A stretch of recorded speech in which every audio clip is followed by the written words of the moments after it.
All right, music fans, welcome back. Harmless Dave here, talking real music in real time for a few real people just like you and just like me. All right, Michael Thompson Band. This is my favorite album thus far of 2023. I was listening to this a lot yesterday, and it's a holy crap Batman from start to finish. Musically, this is right in my wheelhouse. It's melodic. The songs are all super well written. The guitar solos are crisp, and it's delightful. How's that? It's delightful to listen to real melodic rock. And there it is, right? There's a close up. You want a close up? Not of me, but of this. Go out and get yourself a copy of this. I know people are going to stream it, whatever. This is courtesy of Frontiers Music.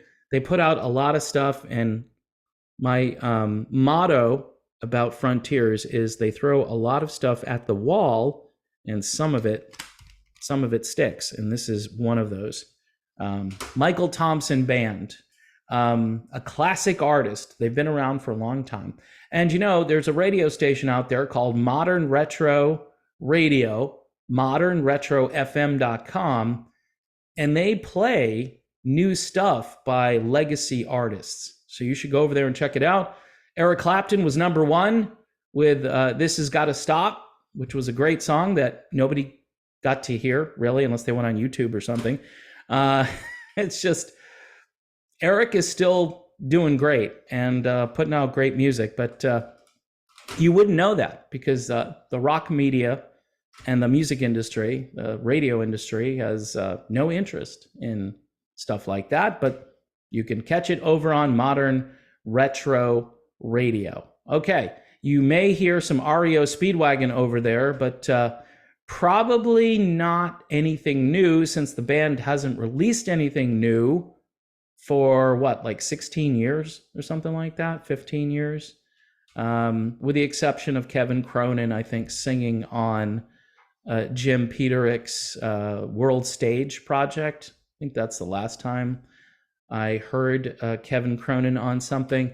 Kevin is struggling out there, and it raises the question, folks, should REO Speedwagon hang it up? Now, you got all the Foreigner people out there urging Foreigner, hurry up, get off the stage, and Foreigner announced their farewell tour, and then people came out of the woodwork, and they're like, this is a fraud, this isn't really Foreigner. After how many years? After 18 years, people figured it out that Lou Gramm wasn't there. And most people I talk to, including, not that I've spoken to Jeff Pilson, but Jeff Pilson says, hey, people leave the show and they're typically very happy with what we're doing. And this is the bottom line right now with these legacy music artists.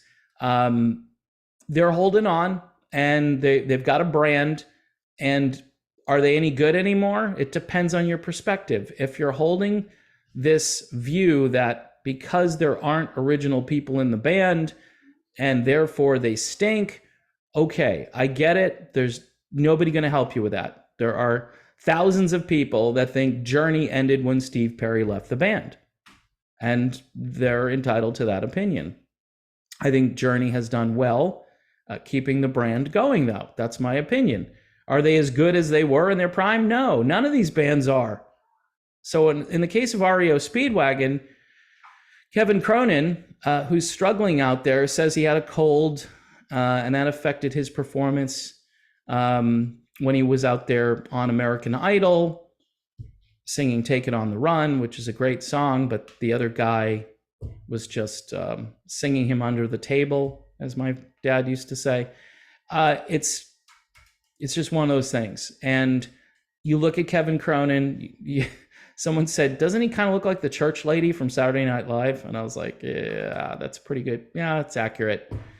No offense, Kevin. You know, there are a few guys in the business right now that probably need a haircut and a real job, but we'll stick with the haircut, right?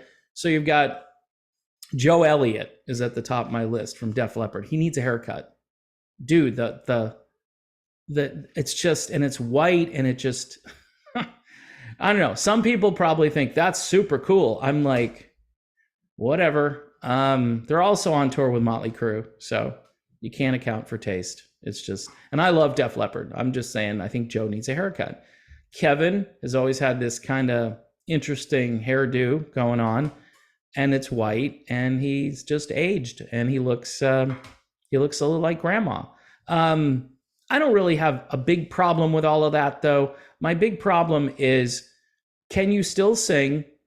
Do these songs sound reasonable? Some people will say yes. I'm not hearing him, not hit certain notes. I think his pacing is off, his phrasing is a little off, and his voice has gotten very thin, like so many other people who do this into their 70s and who knows how much longer. Ringo Starr just started another all-star band tour, 82 or 83 years old. Insane. I mean, again, he's reverse aging. I look at him and I go, there's a guy in his 50s, maybe, it's insane. Whereas Kevin kind of looks his age. And again, the bottom line question, though, people are still paying to go see REO, even though technically they don't have any original members. That is the truth. Their keyboardist quit. I just think some of these bands are probably going a little bit too long. Now, if they can still perform and people want to hear it, who am I to throw cold water on it? But if you're going to argue about Foreigner, and by the way, Foreigner sounds pretty good still with Kelly Hansen as their singer. That's the truth. It's not Lou Gramm in his prime, because nobody is. But see, Mick Jones made a decision like, hey, I'm going to replace this guy because he doesn't sound the way he used to, which was true 18 years ago, sadly. And it's still true now. It hasn't gotten better. I think Lou has still got some gas in the tank, but he does not sound like he did, say, in 1990. And I'm not expecting anybody to still be able to do that, but it's got to be somewhat reasonable. Like Aerosmith goes out with Steven Tyler, and they sound like Aerosmith still. There are some bands, Starship is another one with Mickey Thomas. They sound like Starship, and I don't know, REO, it's like right on the edge. But if you're going to make this argument about Foreigner, you probably should start looking at REO Speedwagon. This music, at some point, folks, it's not going to be around. It just isn't, unless these brand owners decide to keep the brands going with different people. And then you're going to have, the controversy like you have with bands like the Guess Who. I think the drummer is still original, but they don't even sound like the Guess Who or the original Guess Who. They're not a bad band. They're actually making some pretty good music, but it doesn't sound like the Guess Who. So you're kind of like, okay, do we accept this for what it is and just smile? Or do we just ditch the whole thing because they're just holding on to a name so people will show up for the shows? Those are reasonable questions, and you have to answer that for yourself. But, they're off to Washington, Auburn, Washington, REO Speedwagon. Apparently, Kevin Cronin had a cold, and he's telling everybody, hey, I have to cancel a show. So he's using that to say, hey, I was not 100% for the American Idol performance. Okay, that's good. I would urge people to do your own research, though, and listen to REO Speedwagon in 2023. They upload a lot of videos, not the band, but fans taking their cell phones out and recording stuff. And again, maybe you can't judge using cell phone audio, but I think things have changed a lot, and I say that, unfortunately, I have to say the same thing about Don Barnes and 38 Special. It's a band I love.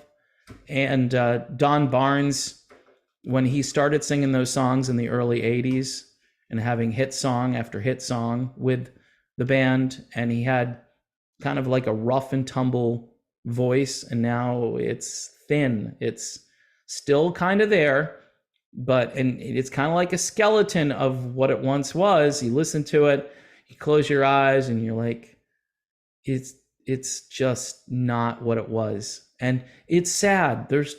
I'm not happy about all this stuff. I'm just mad that the music industry didn't allow for stuff like this to continue the legacy of what we had. So we wouldn't focus on these bands that are just holding on by a thread. We would have had more radio hits in the 90s or whenever, even up until today, where people would be excited about, seeing a band like Michael Thompson Band or one of the newer bands that I feature on this particular broadcast. So anyway, folks, one more time on Michael Thompson Band, The Love Goes On.